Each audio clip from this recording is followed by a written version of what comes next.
Salut à tous, c'est Frenzo et vous êtes les bienvenus sur ma chaîne. Aujourd'hui, dans cette nouvelle vidéo de chronique livresque, je vais vous parler du roman Les mots oubliés de Lily M. Alors restez avec moi.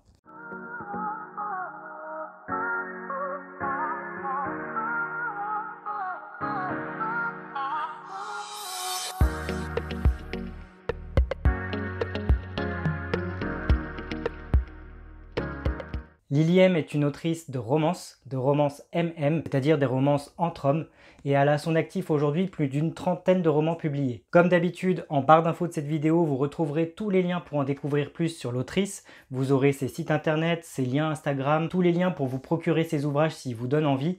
Et je vous conseille vivement d'aller faire un petit tour puisque cette autrice a publié, comme je le disais, une trentaine de livres. Les couvertures sont sublimes, les résumés donnent tous envie. Donc si vous aimez la romance, si vous aimez particulièrement les romances qui se passent entre des hommes, alors n'hésitez surtout pas à aller faire un petit tour en barre d'infos de cette vidéo. Comme je le disais, il y a tous les liens, donc profitez-en. Le premier livre de Lily M que j'ai chroniqué, c'était il y a 2 ans sur YouTube à peu près, et j'avais eu un gros coup de cœur pour ce roman, pour cette romance qui m'avait vraiment beaucoup touché. Et j'avais hâte de me replonger dans l'univers et la plume du coup de cette autrice. J'ai mis du temps parce que j'ai eu plein d'autres lectures, que j'écris aussi également à côté, etc. Mais j'ai enfin pu me replonger dans une de ses histoires et j'ai été tenté du coup par ce roman, Les mots oubliés. Déjà parce que la couverture est juste magnifique, hein, comme vous pouvez le voir à l'écran, mais aussi parce que le résumé m'avait beaucoup donné envie. Et même si bien évidemment je garde pour la partie conclusion ce que j'en ai pensé globalement, je peux quand même vous dire que c'est un autre coup de cœur, c'est un deuxième coup de cœur, qui fait que je compte bien me procurer pas mal d'ouvrages de cette autrice dans le futur et la lire un petit peu plus régulièrement pour pouvoir vous proposer des chroniques un peu plus régulièrement. Donc je vais vous expliquer pourquoi ce roman est un coup de cœur en partie conclusion de cette vidéo, mais avant ça, comme d'habitude, je vais vous donner un petit résumé de cet ouvrage pour vous donner envie. Les mots oubliés de Lily M nous introduit au personnage de Nico. Nico qui est un trentenaire qui passe son temps un peu sur les routes à aller de ville en ville. Et on sent que Nico, il a un passé un petit peu compliqué. Il a été abandonné lorsqu'il était bébé et il a été recueilli dans un orphelinat où il a fait la connaissance d'une nonne, d'une nurse, je crois, qui a pris soin de lui comme elle le pouvait avant de partir. Sans cette sœur qui a pris soin de lui, la sœur d'Ashka, Nico a pris la fuite et il a essayé un petit peu de faire le tour du monde, entre guillemets, pour essayer de trouver sa voie, trouver son chemin, sans y être vraiment parvenu. Nico qui a grandi avec ce fort sentiment d'abandon qu'il n'a jamais vraiment quitté. Il n'a jamais vraiment réussi à s'installer dans un endroit bien précis pour y faire sa vie et faire de belles rencontres. Il a toujours eu au fond de lui ce besoin de bouger, de ne pas s'éterniser au même endroit pour justement éviter de s'attacher. C'est quelque chose qu'il refuse de faire. Et on comprend un petit peu pourquoi au début du roman. Puisque je le rappelle, Nico a une trentaine d'années au début du roman, donc on en apprend un petit peu plus sur son passé, le fait qu'il était abandonné, etc. Mais on ne comprend pas pourquoi à cet âge-là, il en est encore là, et on sent qu'il y a eu quelque chose de très récent dans sa vie qui l'a un petit peu traumatisé, qui l'a beaucoup marqué, et qui fait qu'il est constamment en fuite. Au fur et à mesure du récit, plus on avance dans l'histoire, plus on se rend compte que Nico a eu une relation amoureuse qui a eu un fort impact sur lui. Nico, alors qu'il conduisait une moto volée dans un coin de Miami, si je ne dis pas de bêtises, il a été arrêté par un flic qui s'appelle Yann, et ils sont tombés plus ou moins amoureux l'un de l'autre, et ils ont vécu une romance pendant 2 ans. Une romance un petit peu particulière où Yann avait l'ascendant sur Nico.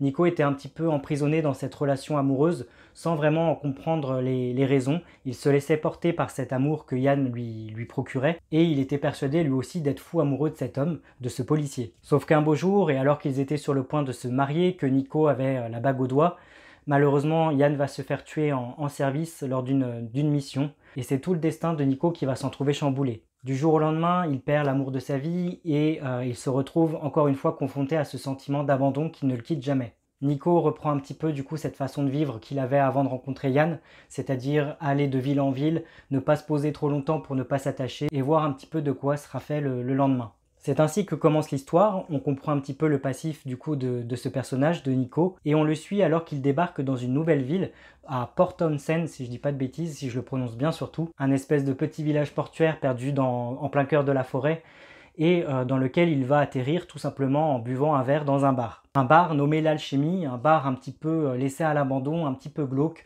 avec un personnel un petit peu atypique. Alors qu'il prend sa boisson, il va faire la connaissance de la gérante et des gens qui viennent boire dans ce bar. Et c'est à ce moment précis que le destin de Nico va de nouveau changer lorsqu'il va être embauché par la gérante pour pouvoir lui venir en aide. Nico, il a l'habitude de se poser à certains endroits, de travailler un certain temps puis de repartir.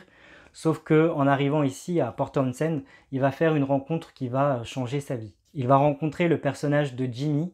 Jimmy qui est un jeune reporter qui passe son temps à filmer tout son quotidien, un jeune homme beau, bienveillant et d'une extrême gentillesse, qui est en total décalage avec l'homme qu'il aimait avant, c'est-à-dire Yann, et qui va, comme je le disais, du coup, bouleverser son quotidien. Nico, il est complètement perdu quand il est face à Jimmy, puisqu'il ressent des choses qu'il s'interdit de ressentir. Il est toujours amoureux de Yann, et il a un petit peu l'impression de le trahir depuis qu'il est mort. Dans sa tête, éprouver des sentiments envers Jimmy, c'est trahir la mémoire de Yann, c'est salir un petit peu son image et il se le refuse. Sauf qu'évidemment, Jimmy va prendre de plus en plus d'importance dans la vie de Nico, ainsi que tous les personnages de ce petit village de Port Townsend. Et Nico va malgré lui devoir prendre des décisions qui vont changer sa vie pour toujours. Voilà pour le petit résumé sans trop divulgacher de ce roman Les mots oubliés de Lily M. J'espère que ça vous aura donné envie de le lire. Les questions qu'on se pose d'un point de vue lecteur par rapport à ce petit résumé, c'est est-ce que Nico va réussir à faire son deuil de Yann? Est-ce qu'il va s'autoriser à aimer à nouveau? Est-ce qu'il va enfin se poser? Quels sont les derniers mots que Yann lui a prononcés, parce que c'est quelque chose qui le travaille beaucoup depuis qu'il a disparu quelques années plus tôt. Il n'arrive pas à se souvenir des derniers mots que Yann et lui ont échangés et ça le travaille énormément. Et donc on a envie de savoir d'un point de vue lecteur quels étaient ces fameux mots, est-ce qu'il va s'en souvenir, etc. Ce sont les questions qu'on se pose. Est-ce que Nico va réussir à se familiariser avec ce bar, du coup, l'alchimie? Est-ce qu'il va réussir à tisser des liens assez forts pour pouvoir rester indéfiniment ou pas? Et bien évidemment, est-ce que cette relation avec Jimmy va aboutir sur quelque chose de sérieux ou pas du tout?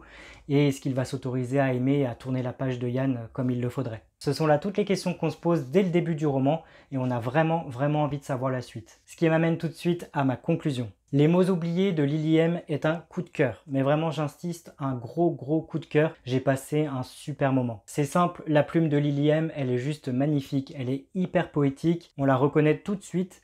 Et j'ai passé un très bon moment, dans le sens où c'est une histoire d'amour qui est poignante, certes, mais aussi une histoire de famille. Et il y a tous ces personnages secondaires qui ont une importance capitale dans le livre et auxquels on s'attache, mais vraiment à fond. C'est ce qui est très fort d'un point de vue de l'autrice par rapport à ce roman, c'est la capacité de nous faire attacher à une palette de personnages totalement différents, un petit peu des gens marginaux, mais à la fois hyper attachants. Et c'était juste incroyable. Certes, on est dans une romance MM entre deux hommes, mais l'univers qu'elle a construit autour de ce livre, il est juste énorme. Il est rempli de poésie, il y a beaucoup de psychologie, et j'ai retrouvé dans ce livre un genre que l'autrice semble affectionner.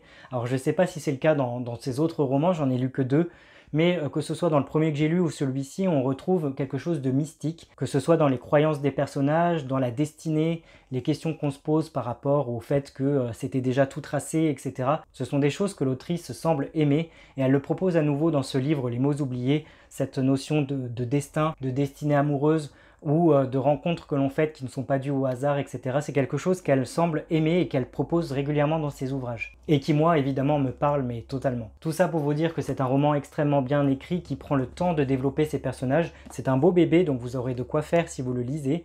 Mais ça vaut vraiment le coup. Moi, j'ai enchaîné les chapitres sans pouvoir m'arrêter. J'avais envie de savoir la suite, j'avais envie d'en savoir plus sur ces personnages. Je me suis intéressé à eux, je les ai juste adorés. Donc même si cette romance nous donne envie, on a envie de savoir ce qui va se passer, quelles décisions vont prendre les personnages qui sont amoureux, etc. On a tout ce package de personnages secondaires à côté qui sont hyper attachants et on a envie tout simplement d'en apprendre plus sur eux et de voir ce qui va leur arriver à la fin du roman.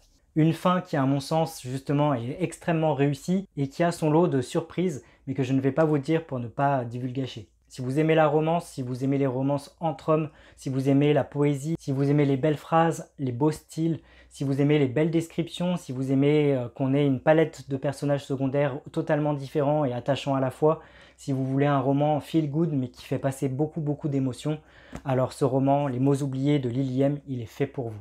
Comme je vous le disais, c'est un coup de cœur, j'ai passé un super moment, je vous le recommande à 100%. Et vous alors, est-ce que vous avez lu ce roman Les mots oubliés de Lily M? Si c'est le cas, n'hésitez pas à me le dire dans un petit commentaire en dessous de cette vidéo, je me ferai une joie d'y répondre. N'hésitez pas également à liker cette vidéo si elle vous a plu et à vous abonner à ma chaîne pour ne pas manquer mes autres critiques littéraires à venir. Quoi qu'il en soit, on se retrouve bientôt pour une prochaine chronique livresque. D'ici là, prenez bien soin de vous, je vous dis à très bientôt. Ciao!